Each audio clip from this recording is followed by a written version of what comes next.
I decided that it would be helpful to know approximately what the incline is on the most significant area of the slip. You can probably tell that I didn't have the appropriate footwear on for clambering up the bank. It was more precarious coming back down, but I managed to do it without breaking anything, including me.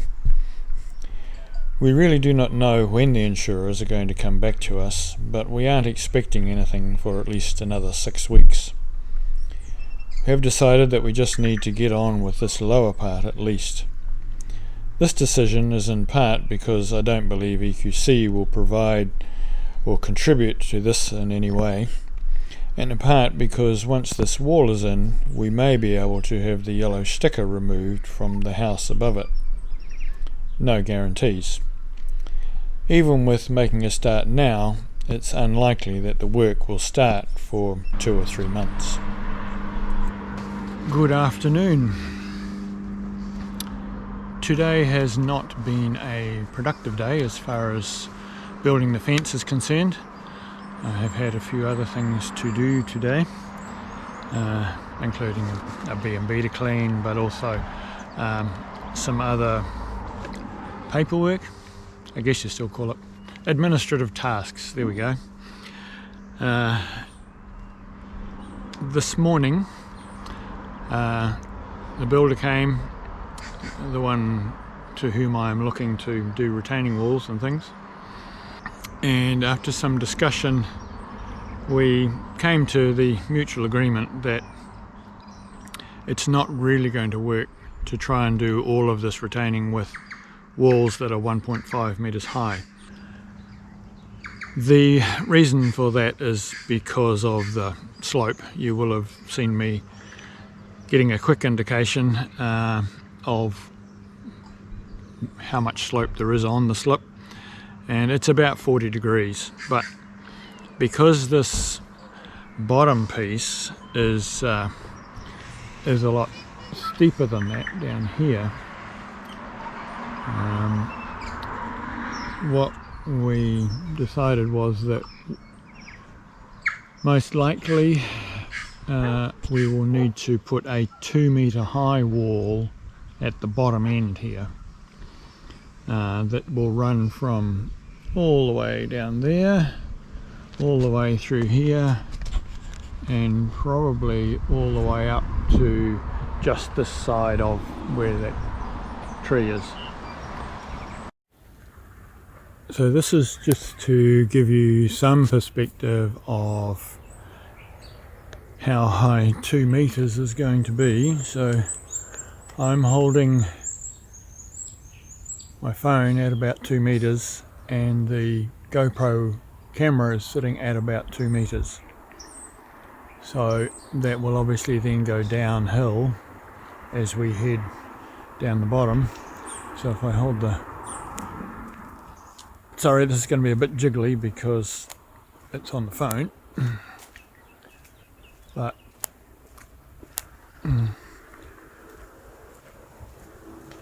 so 2 meters down here is about there. So somewhere up about that level.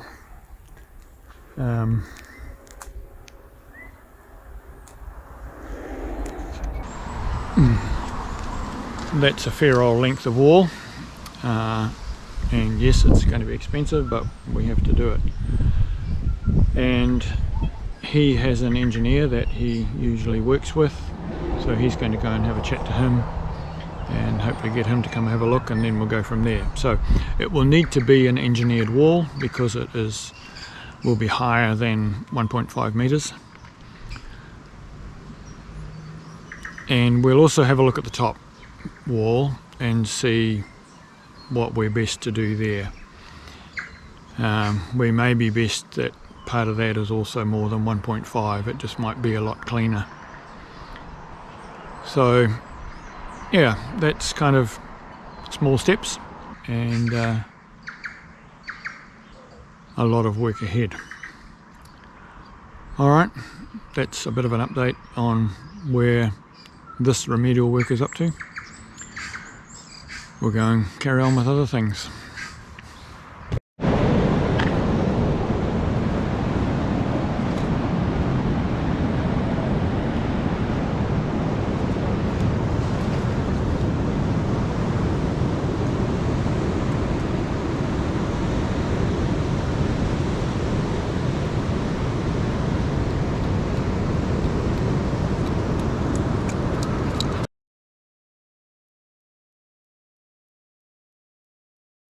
There is a saying,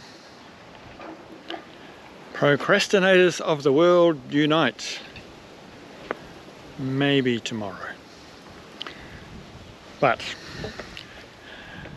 today I need to get on and clear out some of these other post holes and get them straight and true so that they can receive the posts and have an appropriate amount of concrete around them. So that's what I'm going to do. It's one of those jobs that I know I have to do, but it's not a favourite thing to do. Anyway, we'll crack on. When I started today, I was all ready to dig deep. However, when I measured from the end post to the first hole, it was immediately obvious that the hole was not exactly where it needed to be. Looking at these holes, that one's pretty good because the post goes on this side. As I come back down here, that one is okay. I'll need to take a little bit out of it. But this one, not so much. I'm going to have to take quite a bit out of this side. So I might as well get on with it. Having had a bit of a look at where the holes are along the fence line, I've decided that really I need to go through and mark all the holes again, because it's reasonably important that they are in the right place as they go up the fence line. Otherwise my retaining boards are not going to work. So I'll do that first and then I'll mark out, then I'll start digging out the holes. Marking the hole positions again was very straightforward this time, and then it was just a matter of getting on with the job of reshaping the holes so that the posts will be able to be positioned as they need to be. Over the course of the next few hours I modified most of the holes. Some required more work than others, but every one that I did need to work on I had to chisel away at the clay pan. The steel bar is really the only effective tool for this, unless of course you have an electric hammer drill of some sort, which I don't. This one is the hole that was most out of line, and now you can see it's pretty well lined up. It's just going to need at least an extra barrel load of concrete to fill in that hole. Never mind. So the others are actually pretty good. So I will carry on up here and get that sorted. Just looping back to the retaining wall down on the drive, I don't expect that building the wall will start for 3 months at least. By the time the engineer has done his bit of assessing and then designing something, and then we have to submit that to council for a consent, and then the time for the council to grant the consent, I expect it to take 3 months at least. I have other jobs to keep me entertained in the meantime, so that's not really a problem from that perspective. You will have noticed that that hole required a bit of effort with the bar. This is what I was dealing with at the bottom, is this stuff here. It's called clay pan, and it's like rock. You've just got to chisel your way through it. I mean, it's not as hard as rock obviously, because I can get through it with the bar, but certainly it's much more like rock than it is like dirt. And you may have noticed that when I first put the draining spade in to make the hole bigger, that it went quite easily up to the depth of the draining spade, and that's because above the clay pan it's quite soft. There's only about 150 mils of topsoil, and then this clay, and then this clay pan. Then once you get through the clay pan, you get this stuff, which is basically like sand. It's just, it has no substance isn't the right word, because obviously it does, but it certainly doesn't hold together. It is just like sand, which also contributed to the slip, obviously, having that down there, but nothing I can do about that. It is what it is. I will carry on with these holes. So that one was a bit out of whack as well, so I have a big hole there to fill with post and concrete. I think this one will be a bit better aligned. So we'll carry on. Must be nearly lunchtime, surely.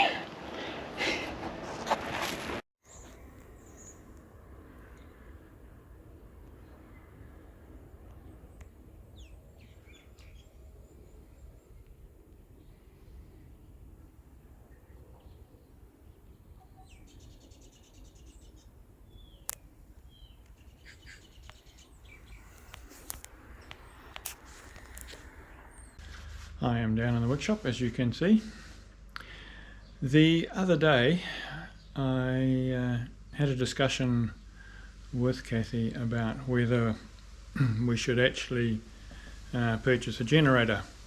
Just recent events, and over the last 6 years there have been 3 occasions when a generator would have been quite helpful, where we have lost power for a day or more.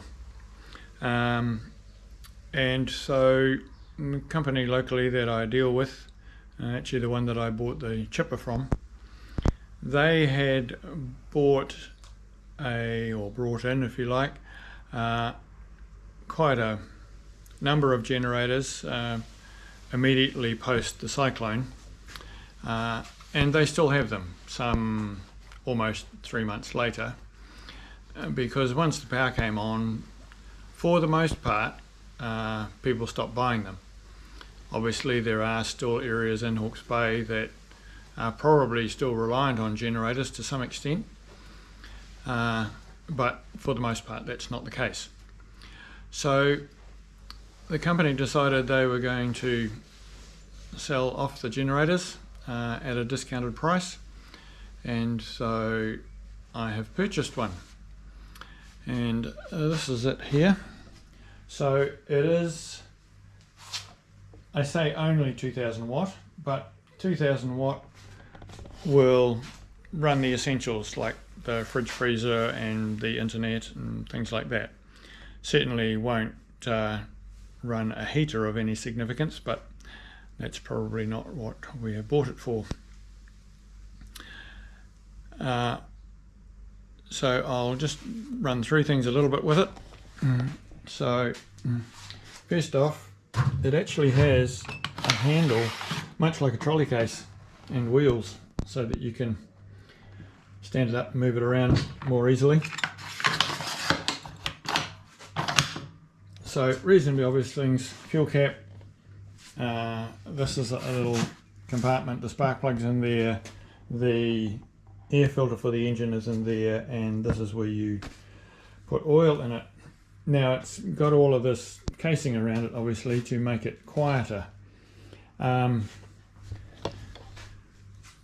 They call it silent, but obviously it's not going to be. It's some number under 60 dB, which, you know, is a lot quieter than many of them, but it's certainly not silent. So what will it do? Well, down here we have, so this button here, when that is on, the generator modulates to the load, and so that obviously gives you better fuel economy, but you turn that off when you start it, and if you're running heavy load then you would leave it off. Here, this is 12 volt DC in, and it comes with a little, basically a power pack, and a cable that enables you to use that as an electric start. It does also have a normal friction pull start there as well, but if somebody is trying to use it who, you know, got a dodgy shoulder or whatever, then the electric starter is an option. And you can also use this obviously as a power pack. It has a mini USB input and a USB-A output. I think though that's, yeah, so not quite sure what that is unless it's an indicator of some sort. And this is, said he, wrestling with it. These two here are for the lead to go into that you use when you plug it into the generator. Standard AC outlet, New Zealand Australia plug. Over here we've got two USBs, a 1 amp and a 2.1 amp, and this is a little trip here for the DC out. And this here, it comes with a lead and for charging a battery, as in it's got two clamps on it.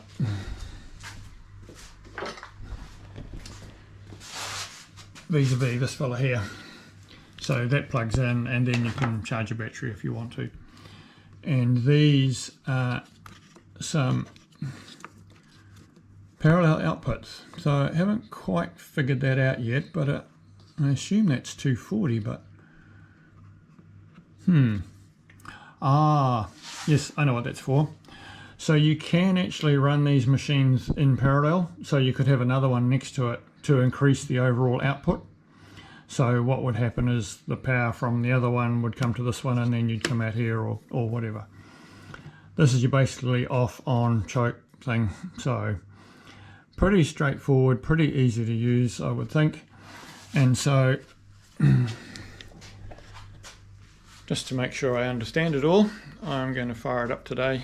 And I might put a heat gun or something on it that's got more than one level, just to see how it performs. That's probably the thing that's going to give it the best test as far as load is concerned.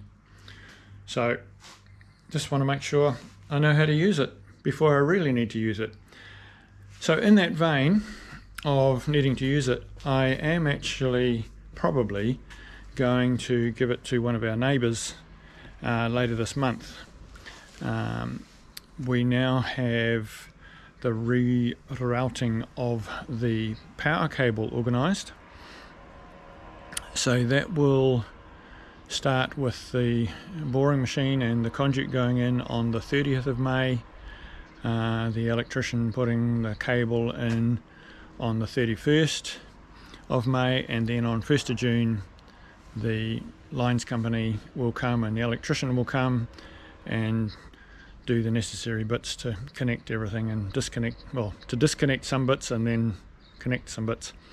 The lines company have found that things are not quite as they thought they were. In other words, their records are not correct, and so they actually need to do a bit more work on their side, just around the pedestal down the bottom and also the fusing of that at the pole.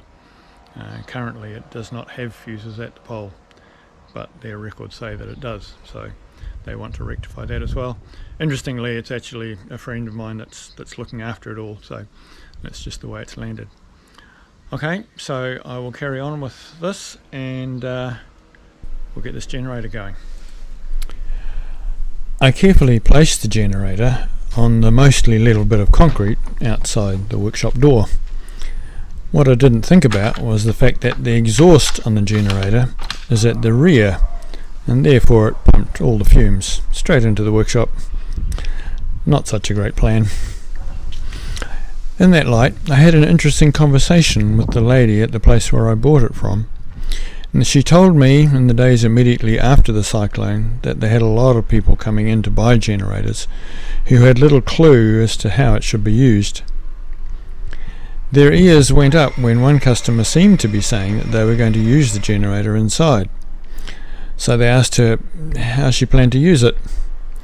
The answer was that she was going to put it next to the fridge, plug the fridge in and set it going. They enlightened her to the fact that this was not a good plan.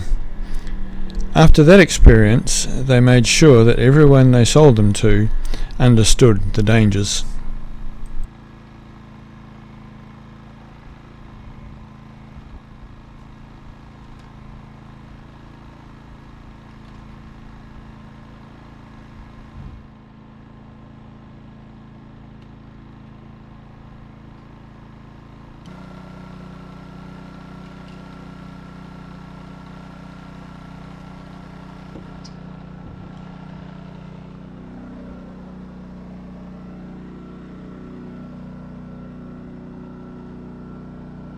Certainly from a distance it's not that noisy.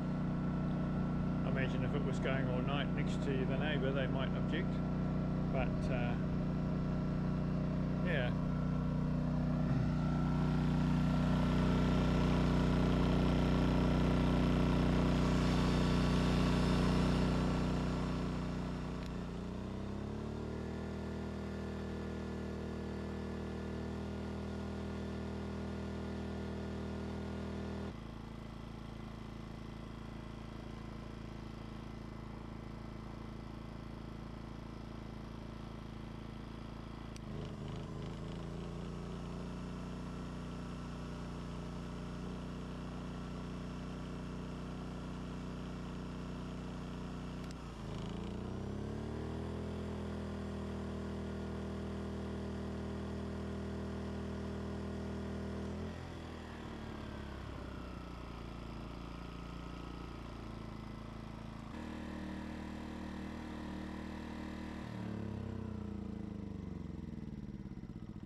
That was all reasonably straightforward.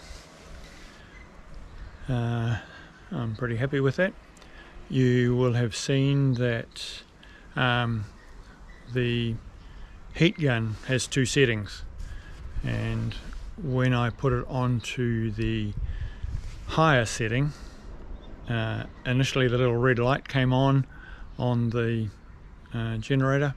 That just says it's gone into overload. That's fine for it to do that temporarily. That's kind of peak load, same as you would get if you were running a big pump, or well, not a big pump, but a pump. So it's the energy it takes to get the thing going, but obviously in the case of the in the case of the heat gun, that load remains. But obviously there's an initial little flick there that while the generator gets up to speed. I think if it was running with the modulating control off, and so it was running at full tilt, then you wouldn't get that red light coming on because it would be generating enough power for it anyway. I should just add in here that the little power pack, it does come with a USB lead to charge that, and also a little charging transformer, I'll call it, which is no use at all because it's got the prongs are wrong on it. But once the generator is going, obviously you can plug this into the generator to recharge it so that it's all charged, ready for the next start.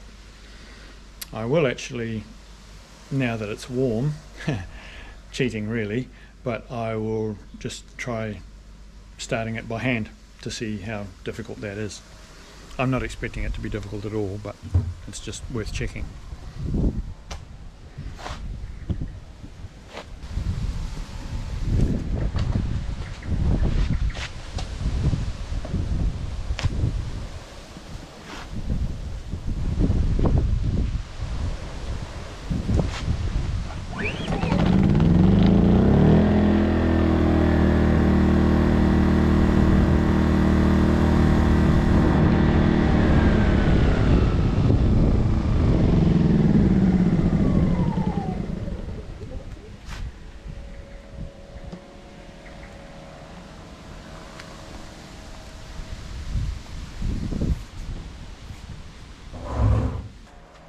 So that was mostly painless.